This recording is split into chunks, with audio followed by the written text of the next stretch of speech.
Que o seu dia seja abençoado e repleto de paz.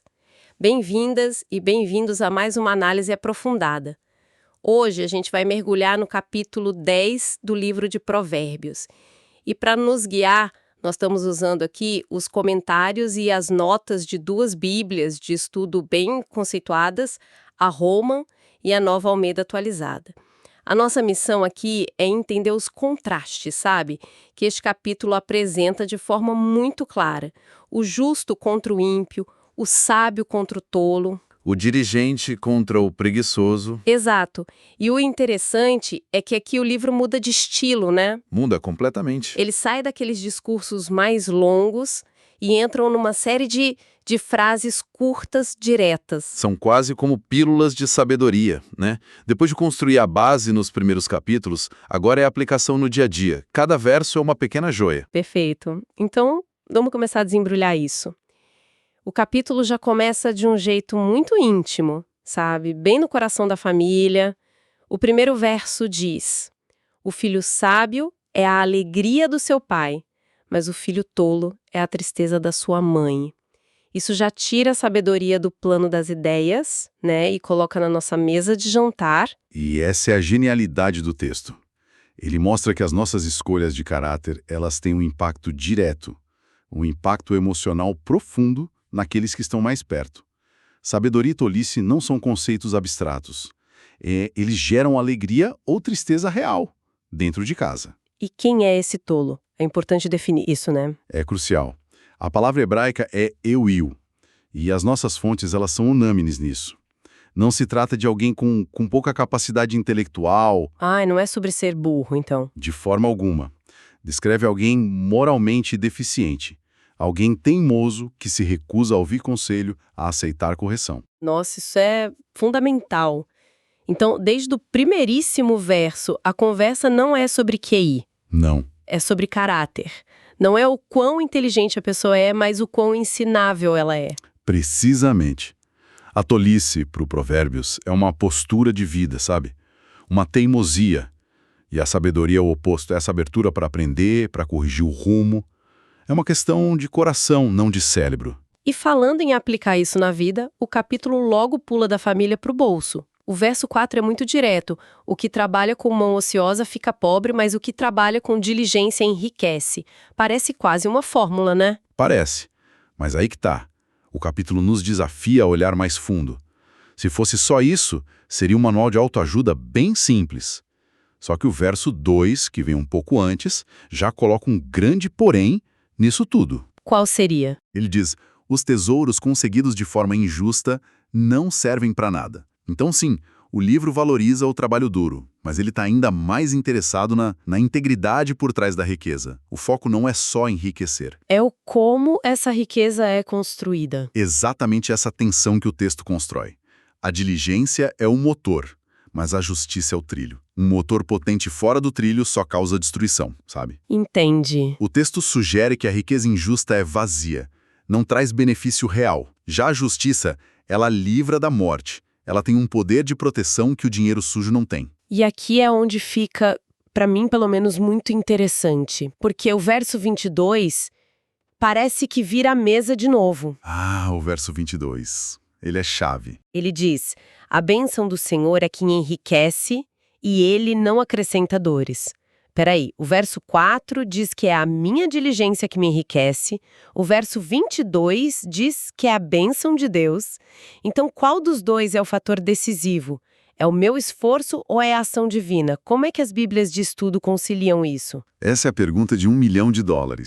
E a beleza é que não é uma coisa ou outra. Elas se complementam. As fontes explicam que a bênção do Senhor não é tipo um prêmio de loteria que cai no colo do preguiçoso. Certo. Pelo contrário, a bênção opera através da diligência e da integridade da pessoa. É a capacitação divina para o trabalho honesto prosperar de um jeito que a ambição humana sozinha não consegue. E a parte final do verso é o grande diferencial. E ele não acrescenta dores. Não acrescenta dores, isso é muito poderoso. O que seriam essas dores na prática? Olha, as notas de estudo são bem claras aqui. As dores são a ansiedade, a culpa, o medo de ser descoberto, Os relacionamentos quebrados, A insônia. a insônia. Todo o fardo emocional e espiritual que vem com a riqueza desonesta. A nota da Roman fala que essa riqueza abençoada não vem com desgosto ou com complicação. É uma prosperidade sustentável, então, que traz paz. Exato. Entendi. Então o texto está, na verdade, redefinindo o que é ser rico. Não é só um número na conta bancária. De jeito nenhum. A verdadeira riqueza, segundo Provérbios, é a prosperidade mais a paz. É a riqueza que te deixa dormir tranquilo. Isso. A bênção não é o dinheiro em si, mas um ecossistema de prosperidade saudável. O bem material não vem à custa da sua alma.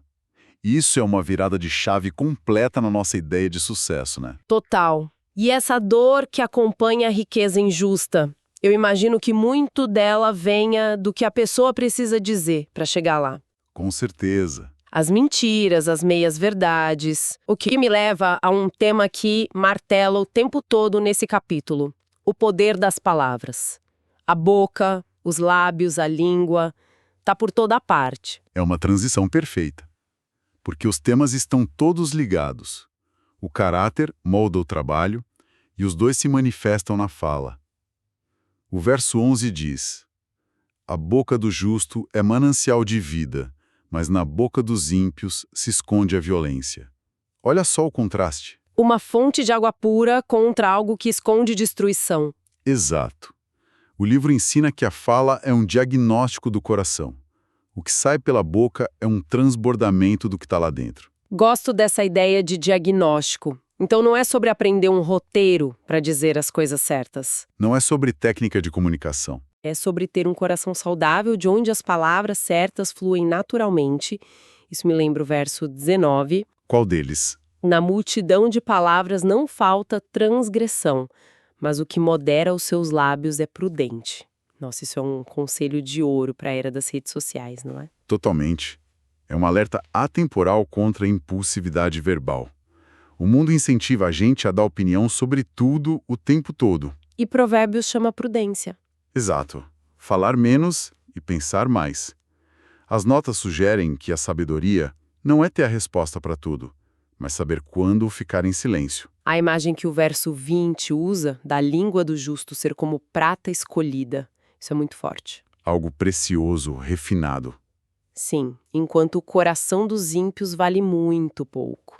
A qualidade das nossas palavras reflete o valor do nosso caráter, e isso nos leva direto ao verso 12. Que diz que talvez seja o coração de toda essa discussão. O ódio provoca conflitos, mas o amor cobre todas as transgressões. O amor cobre todas as transgressões. O que significa cobrir aqui? Porque à primeira vista pode soar um pouco como passar pano, sabe? Se conivente com o erro. É uma ótima pergunta e as notas de rodapé são essenciais aqui. O verbo hebraico para cobrir não tem a conotação de esconder um crime ou fingir que o erro não aconteceu. Então não é isso. Não. O significado é perdoar. É uma escolha deliberada de não expor a falha do outro para humilhar para começar uma briga. O ódio procura a chance de expor, de criar conflito. E o amor? O amor, ao ver a mesma falha, escolhe o caminho do perdão, da reconciliação. É a diferença entre usar o erro do outro como munição ou como uma oportunidade para a graça. Uau! Então não é sobre cumplicidade, é sobre a escolha ativa de perdoar. É ver a falha e, em vez de, tuitar sobre ela, cobri-la com o perdão para preservar o relacionamento. É radicalmente contracultural. Muito. E mostra como, para Provérbios, as palavras são ferramentas. Nas mãos do ódio, são armas. Nas mãos do amor, são instrumentos para construir pontes. A escolha da ferramenta revela tudo sobre o coração. Ok, então o capítulo desenha esses dois caminhos, com linhas muito claras, o do sábio e do tolo. E a gente vê como isso se aplica na família, no trabalho, no dinheiro, nas palavras. A pergunta que fica é, para onde tudo isso leva? Qual é o resultado final de quem segue cada uma dessas trilhas? O capítulo usa várias imagens poderosas para responder, mas a mais marcante talvez esteja no verso 25. Como a tempestade, assim passa o ímpio, mas o justo tem perpétuo fundamento. Perpétuo fundamento. A vida, inevitavelmente, ela traz tempestades para todo mundo. Crise financeira, problema de saúde. A tempestade não escolhe endereço. Certo. A diferença, segundo o provérbio, está na fundação. E essa fundação é construída por todas essas escolhas que a gente discutiu antes, é isso? Exatamente. A integridade no trabalho, a prudência nas palavras, a disposição para aprender. O justo permanece não porque a tempestade é mais fraca para ele, mas porque ele está construído sobre algo sólido, caráter, sabedoria. O ímpio, por outro lado, construiu a vida sobre atalhos, mentiras, egoísmo. E quando a crise vem, A base frágil se desfaz e ele é levado embora. É uma imagem de estabilidade contra transitoriedade. essa imagem da tempestade é fortíssima. E ela se conecta com outras ideias no capítulo, como a do verso 9, né? Sim, qual seria? Mas a confiança de que sua base não vai ruir, porque não tem nada podre escondido. Perfeito. A segurança aqui é psicológica e espiritual. É a paz de não ter que ficar olhando por cima do ombro. E essa ideia de permanência vai além da vida da pessoa. Como assim? Veja o verso 7. A memória do justo é abençoada, mas o nome dos ímpios apodrecerá. Isso fala sobre legado. O que fica depois que a pessoa se vai? Exato. A vida de integridade deixa um rastro de bênção. A vida de impiedade, mesmo que tenha sido famosa ou poderosa, acaba virando uma memória podre, algo que as pessoas preferem esquecer. E o verso 30 reforça isso. O justo nunca será abalado. Há uma promessa de pertencimento, de ter raízes profundas, né? Sim, o quadro geral que Provérbios 10 pinta é um de causa e consequência, moral e prática. As escolhas que a gente faz não são atos isolados. Elas estão tecendo uma trajetória, construindo uma fundação. E essa trajetória leva ou a segurança e bênção, ou a ruína e insegurança. Não é filosofia abstrata, é quase um manual de engenharia para construir uma vida que aguenta as tempestades. Resumindo então o nosso mergulho de hoje, o capítulo 10 de Provérbios funciona como um guia prático para a vida, todo construído em cima desses contrastes. Vimos que a sabedoria começa em casa e é uma questão de caráter ensinável, não de intelecto. Isso. Vimos que a verdadeira prosperidade não é só riqueza, mas riqueza sem dores, fruto do trabalho diligente com integridade. Perfeito. Entendemos que nossas palavras são um diagnóstico direto do nosso coração, podendo ser fontes de vida ou esconderijos de violência. E, no fim, a conclusão é que essas escolhas diárias constroem uma fundação. E essa fundação determina se a gente fica firme nas tempestades da vida ou se a gente vai ser levado por elas. Exato. Os provérbios apresentam essas verdades de forma muito direta, quase como uma lei de causa e efeito do universo moral. Isso, claro, levanta uma questão importante para a gente refletir, né? Qual seria? Em um mundo tão complexo e, por vezes, tão injusto como o nosso, como é que a gente equilibra a aplicação desses princípios atemporais com as nuances, as exceções e as estruturas que muitas vezes parecem recompensar o caminho do ímpio? Essa é a grande questão, não é? Como pegar essa sabedoria de milênios e aplicá-la num mundo que parece operar com regras totalmente diferentes? É um ótimo pensamento para levar conosco. E com essa reflexão a gente termina por aqui. Que Deus abençoe todos os ouvintes.